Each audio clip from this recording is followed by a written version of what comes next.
Steve and Jill here. Hi. Welcome to the Land Academy Show, entertaining land investment talk. I'm Stephen Jack Butella. And I'm Jill DeWitt, broadcasting from sunny Southern California.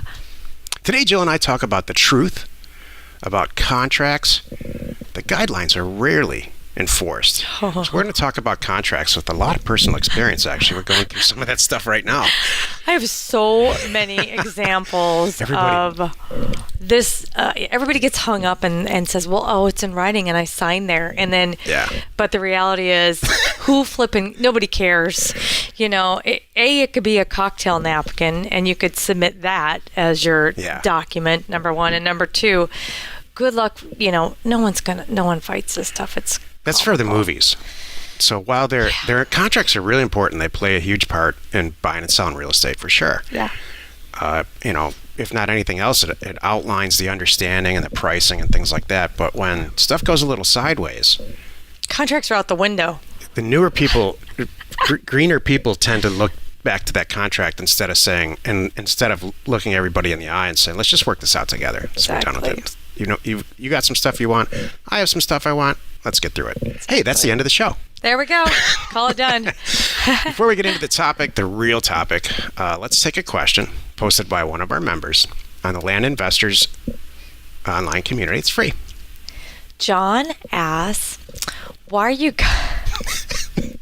I'm sorry, this just made me laugh. This is a good one. Why are you guys obsessed with assessor data?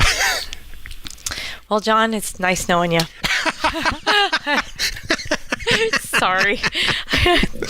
I'm sorry. I don't know what to say. The producer didn't put his last name in here for a reason. No, okay. But that is the question. Why are you guys obsessed with assessor data? It seems like if a seller really wants to sell, all you need to do is send them an offer. Well, wow. That's where you get their information. All you need is their name, address, and a purchase price. Seems really complicated. Oh my gosh, where do I start about this? Okay. Can I answer this? Yeah, oh my goodness, of course. On the onset, the data that you include when you do a mail merge to send out an offer campaign roughly includes this: seller name, seller address, property information. The property information, the APN, the amount size, of the offer, the zone, and a few other little things. Yeah, that's true. Okay, so I understand the question. Why do you need all this assessor information, and why do I need to spend a couple of $250 a month to subscribe for this and download it and all? And here's why. Pricing, if you follow our show or Land Academy in general at all, is imperative. Pricing is everything. It'll make and break the success of an offer campaign. So you absolutely need all the assessor data. That the assessor tax rolls play a huge part in how you price land and houses. A huge part in how you price commercial land or infill lots. Not as much rural vacant acreage or land, but the other product types. It's imperative. And so the education products that Joe and I kick out, really, I mean, it's a how-to, no stone unturned, how to use this data and why it's important. Here's just a simple example. Do you want to send, if you're going to buy infill lots in an urban area, do you want to send offers out in a market where days on market are, the day that properties are listed out there are 180 days, half a year, or do you want to send it out in a market where it's 20 days, where you know that everything's buying and moving and people are buying properties and selling it and the whole market's just, it's moving. You're going to price things differently in a market like that than you are in a market where it's 180 days. And you're also going to have and mentally expect those two completely different environments to do transactions in. We happen to like fast markets, quick buck, quick nickels, slow dimes. So, and I'm just scratching the surface here. This is an incredibly complex, and it's a very good question. So why do we obsess on assessor data? Because it's the right way to do this. Well, I'm just even I'm going to take it just from the very most simple, basic reason, which is it's the most current list of who owns the property. The minute that the property is transferred in the person's name, their banking accounts aren't updated, their address at the post office is not updated, but the property is updated with the county. It's the most current, to date, best information. Also, I want to know. I only want to send these offers to not only the real person, the seller, wherever they are in the world. I want to have their address, their mailing address. I also want to make sure I'm sending it to the right property. I want to make sure it's zoned the way it wants to be, so I buy it. I don't want to just get a list of everybody in the zip code, because I don't want to send them an offer if it's like industrial property that I don't want to touch. It's a waste of time and money for everybody. I also want to, confirm the size and things like that. That may not be correct if I'm just randomly buying a list of who owns that piece of dirt. I also want to, scrub for just the correct assessed value. We talk to people about this.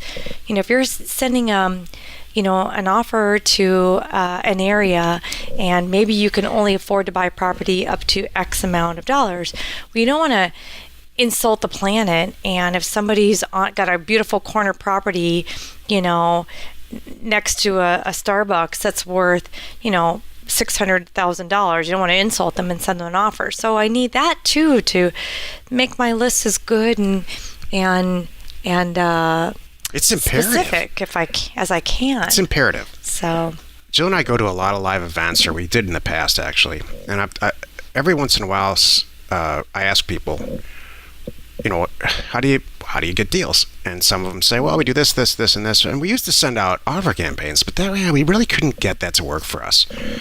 And when you dig in a little bit deeper on every single person I've ever spoken with, they're not using assessor data. They get a list. They buy a list of office building owners and they send it out, and then they wonder why nothing happened. Well, you know what I question? I question, number one, where that list came from. Because if you really dig back, it had to start with the assessor. Yeah, and then I bet it's a 3-year-old list that's been sold 6 times, kind of thing. The actual person who owns the property. Go to the source. The property itself. Yeah. It's imperative to use assessor data and learn how to do this correctly, and you will buy and sell real estate for the rest of your life, and really with huge success. That's the short answer. Exactly. If it's not super clear about why assessor data is so important, then you can just stop listening to the show. I think it's the cheapest and too. You can actually just go buy a convenience store or something. Well, I'm just thinking. Say I wanted to get a list of everybody who owns a house on the block, right?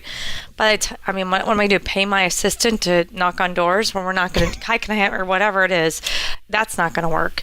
Even like sources that they say they can, skip trace or however get the information. They got to get it from somewhere. Yeah. So I'm just like, let's go to the source and get the cheapest, best possible. It's the best. I do a bunch of ocean fishing, and we have fish finders and all kinds of data sources on the boat to find fish. So, and we use all that. And once all the bells and alarms go off, we stop the boat and we fish there and we catch fish. Or I could take all that stuff off the boat, drop a couple lines in the water, and just hang out right around the ocean trying to figure it out, because that's the equivalent of it. That's perfect. That's really what you're doing. You're just like, you're throwing a bunch analogy. of stuff up on the wall just to see if it sticks. If anybody bites. Why wouldn't you get all the information on the fish, right down to like the fish type? It's true. Oh, yeah. It's amazing what's available. That's nice. I only want tuna this size. We know where to go. That's what we do. I love it. Thanks, Steven. Today's topic, the truth about contracts and guidelines that are rarely get enforced. This is the meat of the show. So recently I asked answered a slew of questions about, hey, why do you guys include this? Because if you go to Offers to Owners, this is where it all starts. On offerstowners.com, which is the printing company Jill and I own, there's template agreements for what we use for houses and to buy houses, and it's open to the public. Buy houses and land, and some of them are from the distant past. And there's a couple of conditions in there that say stuff like this: please include a title plant if you have it available for our consideration to purchase your property. Well, that was like probably 2 to 3 years old, and it was based on that. So my point is, in the purchase agreement that we ask them to sign when we mail it out, there's these conditions in there, and it's technically a contract. If they sign it and send it back, they're obligated to close the deal. So We're not. Well, we have the conditions. Yeah. So this just brings up my absolute point. Does it say we have to close the deal? It's not really. Does it say they have to close the deal? Yes. if they change their mind, are we calling attorneys and are we saying, you know what? I'm going to force you to sell this property. Is that the kind of investor that you want to be? And good luck doing it, by the way. It's going to cost you a fortune. Good luck. I mean, nobody wants to do stuff. Yeah, move on. That they don't want to do. Nobody wants to be shoved into something that they want to do. So, by the way, all this week, it's the truth. Everybody just wants the truth about this stuff. Yeah. Jill and I cracked. Honestly, when all the cameras are turned off and the mics are turned off, and Jill and I are sitting around with a cup of coffee, the stuff that cracks us up the most is people just... There's a lot of people in this business that don't tell the truth. Yeah. That's what this whole thing started this morning. Other people that hold these events and that's what happened. Well, that's other what started companies. This morning. No, for me this morning it started. We were and there's going to be a show I think about it this week. It was the whole We Buy Ugly Houses methodology that really makes me mad. So it started like, gosh, I mean, how do people? The truth about contracts and what we're talking about this whole week is how do people walk around this way and just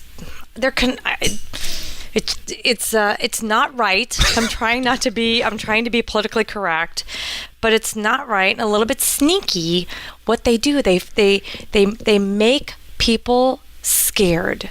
They make you think that, by signing this agreement, you know, that's it. You're no going back, and that's not true. I think the root of it is just lack of experience. I think by whom? By the person who's delivering the message.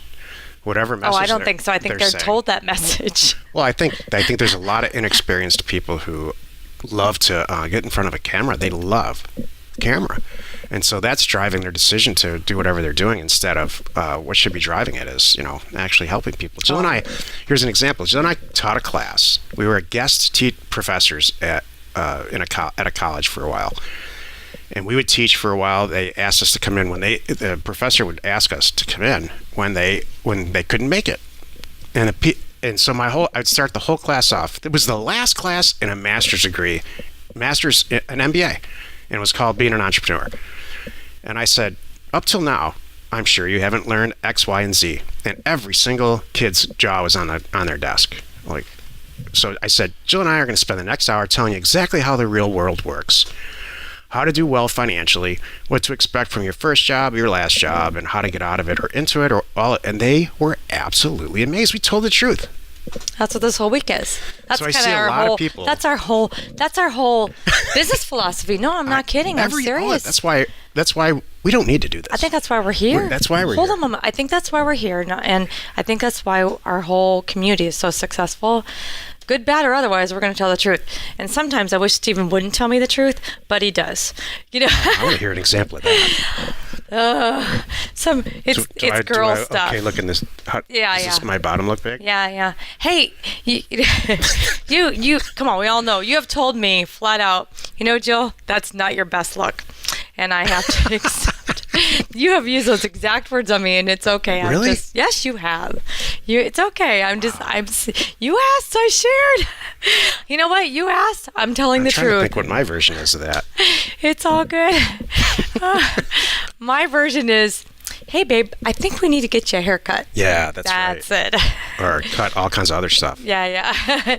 But so I want to just reiterate the thing today, which to me is, we want you to know that even our contracts, what we send out, like Stephen was sharing, you can find versions of it on, if you go to offerstowners.com and you go to forms, they're right there for everybody to see. If you want to look at our home offer sheet and our land offer sheet, you can see them both right there. And if you read them, at the bottom it tells you, hey, we reserve the right to buy except for A, B, C, D, E. Basically all these things. And one of them is like, we might flat out just not like your property, almost like that. So we have an out, but there isn't one for them. Yeah. But the big picture is, we're not going to enforce it. If somebody signed it, send it back.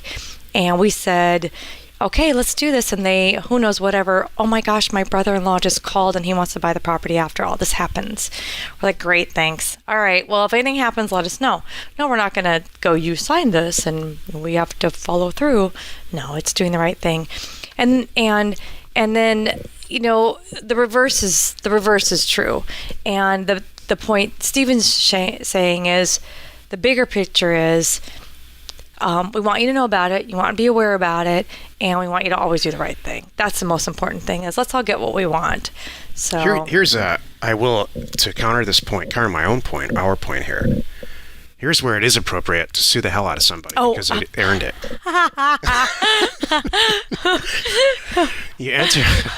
I was involved. I was involved in a completely different company where we were really heavily relied on a supply chain. I'll put it in offers to owners terms. Okay. On the back end of offers to owners, Jill and I utilized years and years of relationships with multiple commercial printers. Some of them are star performers, some of them not so much, and some of them we never talk to them again. That's fine with me. Totally. This is not what happened. This is long before Lad Academy. It's an example. We utilize suppliers. Well, one time I was involved with a company that promised all this stuff. They put it all in writing, and they showed us, this is what we've done, and it was all lies. All of it. They just wanted the first payment. And so I'm not going to end what really happened here, but at the end of it, you can imagine what happened. We sued the heck out of him, pretty much destroyed this guy's life, and he did it to himself. Wait, we didn't. No, we didn't. This is not us. No, but this was a company I was involved in years and years ago. You didn't. He did it to himself. So I'm not saying contracts are silly and forget about it. I'm just saying in real estate deals like this, where there's whatever, $20, $30, $80, $100,000 involved, it's not worth it. It's like getting upset about road rage. It's just not worth it. You weren't doing it, and you weren't like suing him to prove a point, I'm sure. No, you were just like trying to recoup your money. Yeah. Like, hey, I just paid this guy. Now I want it back. Right? It's not like we're going to walk away. Right. So know your contract's place, let's say.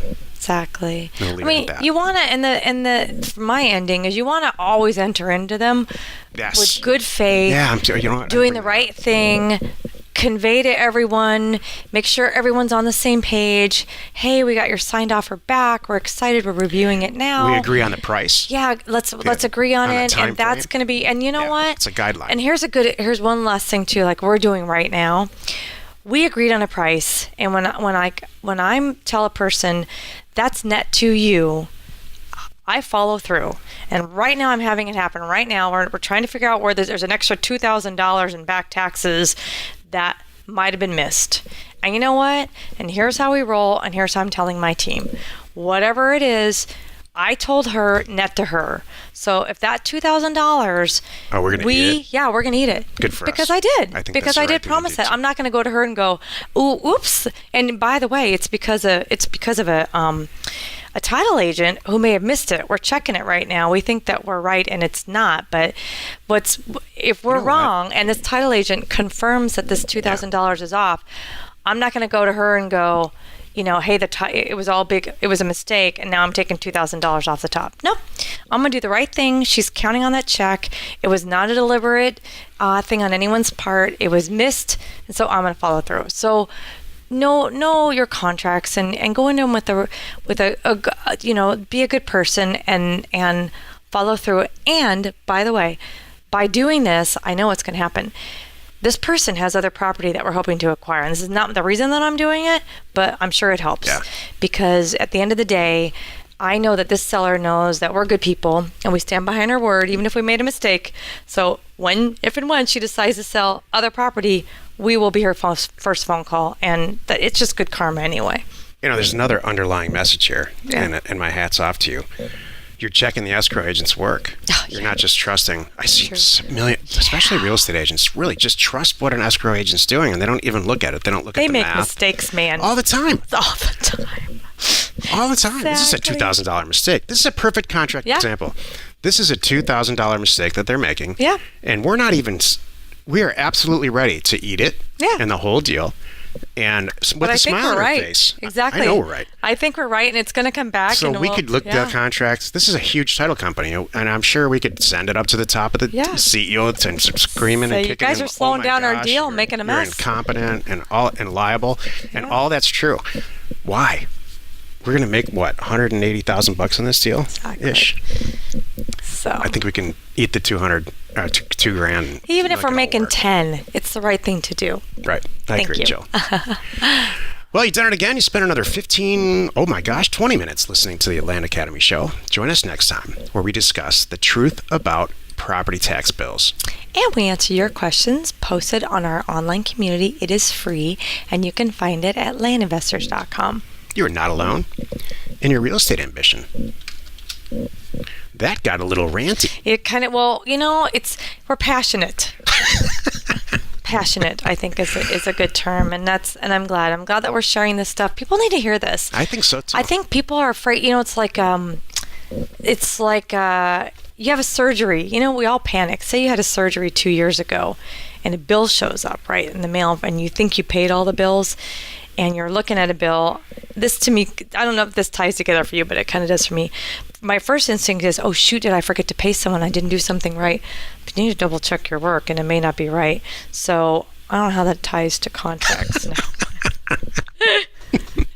I thought I was going down a really good path here, but now I realize it doesn't really make a whole lot of sense. But we have a buddy. Here's a better example. Okay, please save me. A more fun example, maybe not better. Thank you. Who owns a bar, like a liquor-only bar in Old Town Scottsdale. It's called Old Town Tavern. If you've ever been to Scottsdale, you can't miss it. Go there. He bought this property. Yeah. He bought the company for not a lot of money because it wasn't doing well. But it was in a perfect location.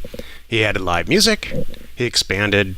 He kicked the stakes out of the actual floor plan of the property and expanded onto what was city property. Right. And as you can imagine, City Hall is about 300 yards away. So as you can imagine, there's live music and there's tables all over the city property. Yeah. And so you can imagine what happened. Well, this guy's from New Jersey. And he doesn't take stuff lying down. I personally learned a lot from this whole situation. Yeah. This went on for years. It's awesome. In the end, he won. Mm-hmm. He won. He filibustered them and wore them down to the point where they just said, you know what? Here's your permit. Yeah. It goes against everything and what we've ever done in the city of Scottsdale, but we just can't take it anymore. So awesome. Exactly. Jill and I don't choose to be those kinds of people, but most of the time. But there's a place for it. Thank you. Share the fun by subscribing on iTunes or wherever you're listening. And while you're at it, please rate us there. We are Steve and Jill. Information and inspiration to buy undervalued property.